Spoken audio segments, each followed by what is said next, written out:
phenomenon on which the human mind reflected, wrote Gaston Bachelard.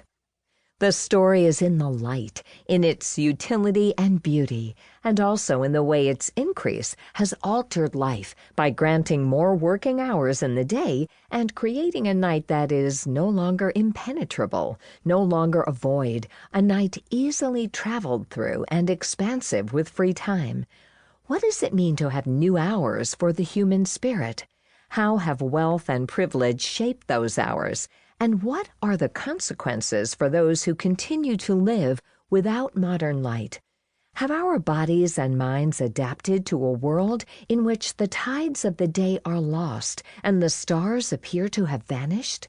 What of pumas, loggerhead turtles, and cockleburs?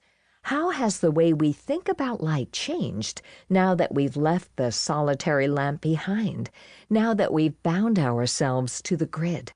And can an understanding of the way those in the past adapted to their own new sources of light help us to better illuminate our future? Part 1. Of Time That Passes by Burning. Gaston Bachelard, The Flame of a Candle. 1. Lascaux, the First Lamp.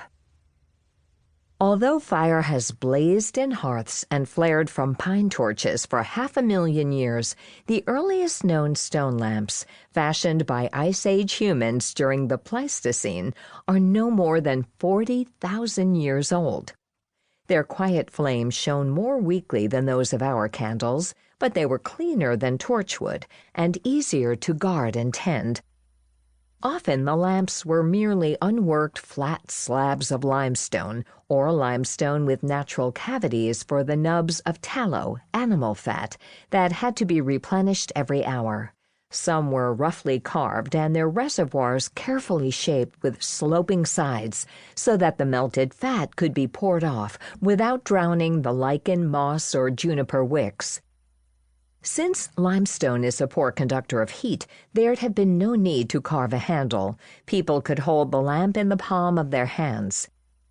Except that the cups are charred, they could be mistaken for small mortars or grinding stones. Archaeologists have discovered such stone lamps overturned near open hearths and among cooking tools and spear points in shallow rock shelters. They've also unearthed them far from settlements, deep in the caves of what is currently southern France, caves that are now famous, La Mouth, Lascaux, for there isn't anything more beautiful than what Ice Age humans made by such light. 18,000 years ago, while above them herds funneled through valleys on their way to the plains near the coast, people ventured far beyond the reach of day, working their way down stone corridors and twisting through narrows to draw from memory on the limestone walls and ceilings. Sometimes their works extend higher than human reach. A man would have had to stand on scaffolding or upon a rock protruding from a wall to make marks with his hands and with bristles dipped in manganese and iron oxide. More often, the artist held the pigment in his mouth and blew it onto the cave wall to make a mark. He also blew through hollowed-out bones. Concentrated marks, one after another, produced the sturdy outline of an animal, while a more diffuse spray colored a flank or back. In places, details are certain and fine. Elsewhere, the marks are suggestive. 4 streaks make a cat's head. At times, the contours of the wall stand for the back of a horse, a small protuberance for an eye. The artists understood how to place a leg or draw the turn of a head to create a sense of visual depth in their work. In the chambers of Lascaux, black and brilliant animals swirl, eddy, and flow toward the deepest reaches of the cave.